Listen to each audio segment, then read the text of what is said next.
अरे अजान हो रही है और मेरी मीटिंग भी स्टार्ट होने वाली है। ऐसा करता हूँ, पहले नमाज पढ़ लेता हूँ।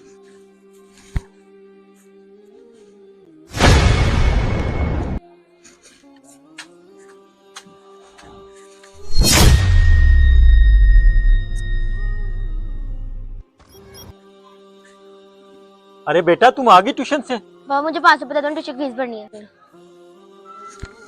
क्या बेटा, आराम आराम से बोलो, मुझे कुछ समझ नहीं आ रही है। बाबा मुझे 500 बता दो, ट्यूशन फीस भरनी है।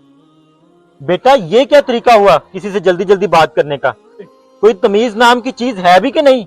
बाबा मैंने आपसे इस तरह बात की तो आपको मेरा लहजा बुरा लगा, तो जरा सोचिए आपने बेध्यानी में कितनी जल्दी नमाज पढ़ी, क्या वो अल्लाह को पसंद आई होगी?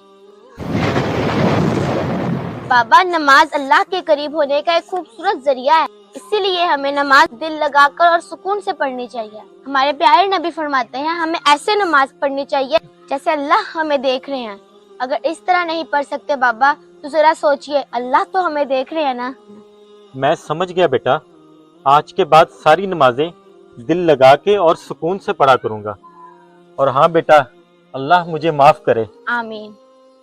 अगर आपको फातिमा बेटी का इस्लामी मैसेज अच्छा लगा हो तो फातिमा बेटी के लिए एक लाइक और कमेंट में माशाल्लाह लाजमी लिखें।